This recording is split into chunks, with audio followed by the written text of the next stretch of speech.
guess I'm just going to jump into it. Has anyone heard of what windlet is? Windlet. So it's this little bending thing at the tip of the airplanes that can save fuel consumption by 5%. But this technology took over a decade to become available in the airplanes because the AV industry just didn't believe such a small thing can save them billions and billions of dollars a year. This is what I'm trying to do here with the energy industry. My name is Jenny from Interphase Materials. We're developing a non-toxic heat transfer enhancer that can improve energy generation efficiency by 5 to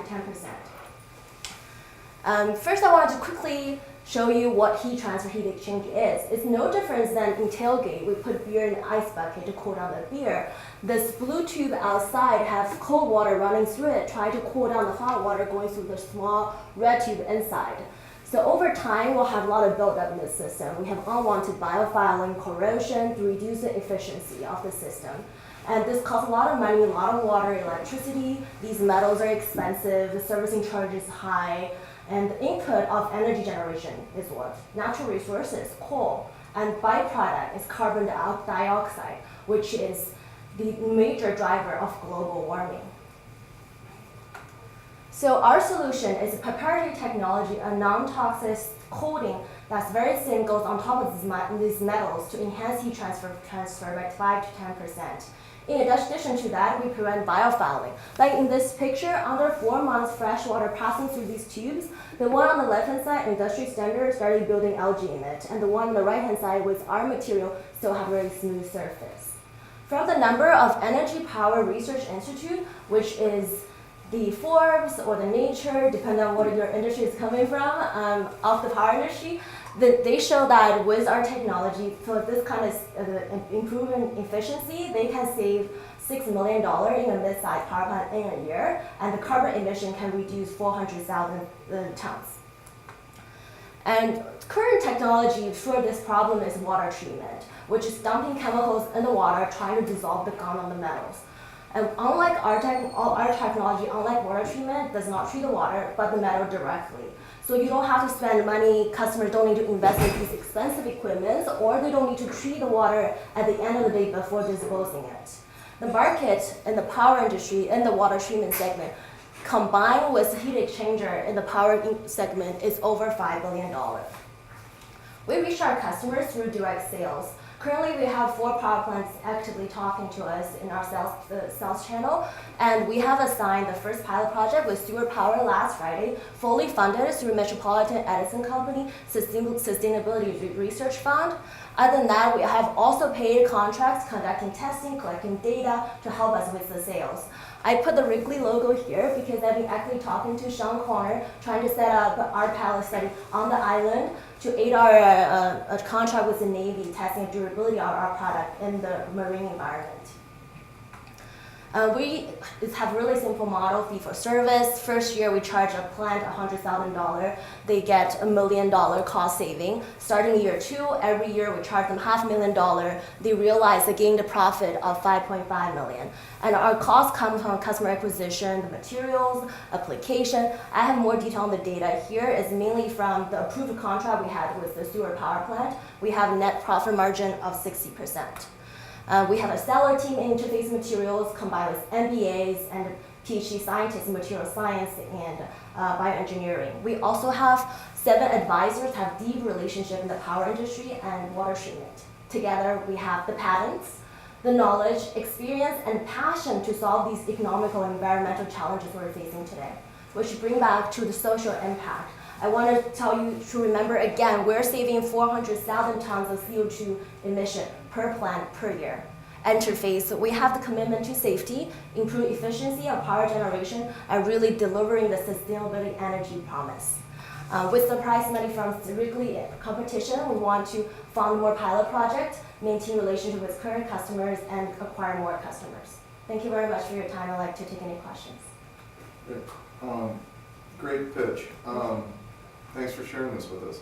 What's your background? How'd you get into this? Who came up with this idea? Yes. So my background, undergrad is biology, and I did an MBA, so I'm currently an MBA. Noah and Casey, the PhD scientists, they were the founder of the company. They developed this through their PhD studies and decided to commercialize after. Now we build another additional patent on top of the original patent they developed in their PhDs.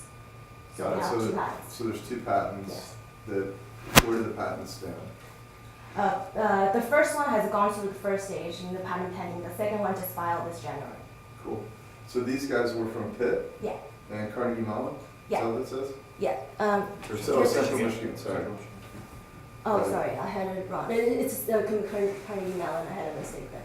Natasha's from Carnegie Mellon. Noah and Casey from Pitt. Okay, cool. And I met them. I did a program in Pitt as well. Is that how you came to, Yeah. so that's how this team came together? Yeah, I was in the patent office in Pitt working there. I did a part-time program, and I met these guys. We decided to team up to do this company. Very cool.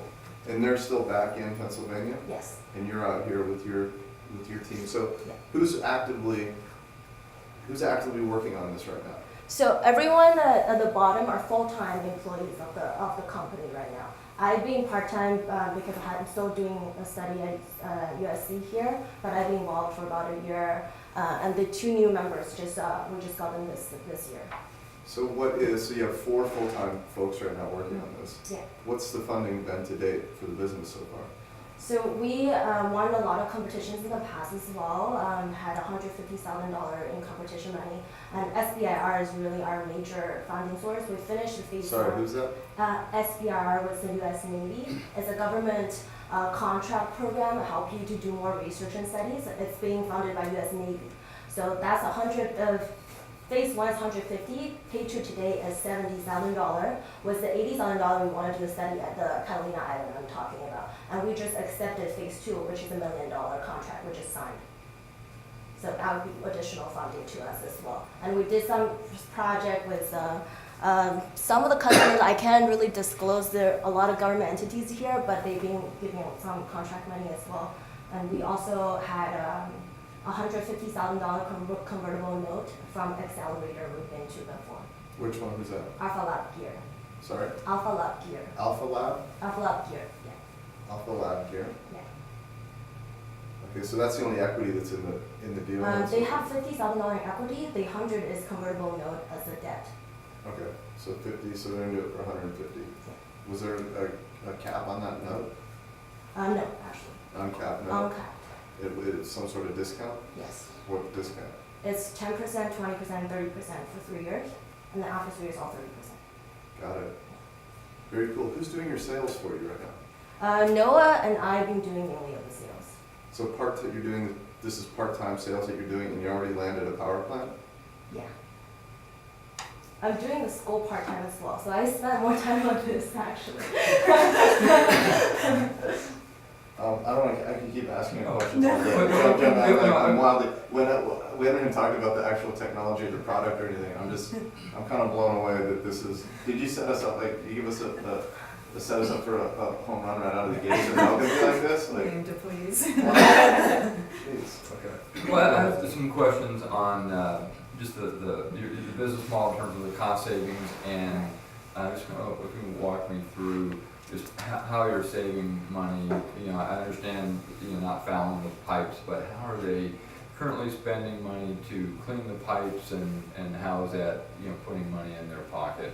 Right. So you can compare with how much they're treating the pipes right now. Like this picture is really showing like what's the buildup and not buildup. But I want to say the key benefit is, other than that, the heat transfer really has nothing to do with the fouling. It was 2 tubes, one clean, one just coated clean, like 2 clean tubes. With our technology, we already can improve 5 to 10%, and this is in addition to that. But currently, they don't do anything to enhance the transfer, so they don't have this enhancement exist. That's why I use the winglet example. Before they come, they don't really do anything to the wings. So I can only compare to how much they're using for the treatment. They spend millions of dollars on the treatment already, so we think if we charge them $100,000 a year, it's not a big deal to start the first year, and the $500,000 is still not a big deal because they already spent millions of dollars already to do the treatment. So how are they going to measure the savings? If I'm running this power plant, Right. what's my line item that's going down at the end of the year that that lowered my expenses by or increase my revenue, whatever the case may be, by your $6 million number? Where is that showing up? So right now we're thinking mainly as the utility bills. With the pilot study, we will do compare their current utility bills to the before, like how much input needed to produce the amount of energy, how much money they're saving now. But really there's still like a lot of things we have to continuously monitor, build up more technology as we go. And the later stage, we want to develop some IoT system to be able to continuously monitor. Yeah, so if I'm running a plant and I can see I can point to on my, my spreadsheet where, where a cost went down, and then you come and you say, I want, 10% of that number, and that becomes an easier sell Yes. than something a little more abstract about, heat transfer and where energy is being saved. And, everybody always talks about wanting to, minimize CO2, but they usually don't want to pay for minimizing CO2 unless they're somehow, getting some other incentive. So I have to see some real world savings. I think that's a good advice in the business model. We thought about it a little bit, I haven't dived into detail, but I think it's a good advice to look into. And then you've got a lot of different funding programs, and I'm familiar with the way the SBIR programs work, the different phases and stuff. So you're into the hundreds of thousands and the millions of dollars in terms of some of those programs. Where would the Wrigley Prize fit into that, and how would you specifically use that to do something something specific so it just doesn't kind of drop in the bucket, so to speak. Yeah, a lot of the customers are really big in the industry, so the contract size is big. But one thing I think I neglect to talk about, because due to the time reason, is most sales cycle is very long. At the power plant we lined up, we started talking last year. It took us more than half a year to line this one, and we need some money to operate the company. And with SBIR, if you're familiar, they don't pay up front. We have to cover the initial cost. So for phase one, we got 3 payments, but every payment was about 2 months after we complete the work. So we need some money to cover our expenses. And our SBIR phase one, to be honest, doesn't cost a lot of costs, so like a few $1,000s will be able to get us over. But phase two, when you think about $1 million, I think it's a lot of money we had to put up front. We have to either do like I don't know the term, but you can borrow from the bank, you give them your contract, they charge you very high interest. Factoring, yeah, that one, or some other sources. So any money comes in would definitely help us to, help us get over. Because we think we have really something great here, and in the future we want to continue working on in our company. We don't want to give much equity out. We want to, in the future maybe IPO someday. How is the coding physically? How is it actually done? In terms of, how are these pipes coded? Are they coded once a plant has been assembled, or is this a retrofit? You come in and you've had an existing power plant, you go in and coat the plants or coat the pipes? Right. So how we apply is we put our coating, it can be in powder form or liquid form, mixed with the water, flush through the system, and the molecules, as soon as they touch the surface, they will stick to it. It does not require plant to be shut down to do it. However, it probably works better when the systems are clean. So ideally, we want a customer to do it after their scheduled maintenance, and they run it through the system. And later on, if it really works as how promising I'm talking about here, we'll see more data from the pilot study, that they don't need to do scheduled maintenance anymore. They just need to regularly apply our coating. We're projecting they need to apply once a year. And currently they're doing maintenance twice a year, and every time they do maintenance, they have to shut down a plant, shut down one mid-sized plant, costing $1 million just in that one day. I think that's just about time, but thank you so much, Thank Jenny. you so much. That was great. So, Diane, do you have a question? I have one. So if you have to apply it once a year, how do you know this coating isn't coming off in the water that you're letting out into the oceans? Right, so there might be some wear and tear, but the best part is this technology actually was originally designed for neural implants. So it's all natural, organic components. All the components we use are FDA approved. They have no toxicity to the environment at all. Yeah, what is it actually? What is the... Now, small organic molecules. I call it nano, but it's really not nano. It's very, very small to nano size, but it's organic molecules. They're very small. Of what?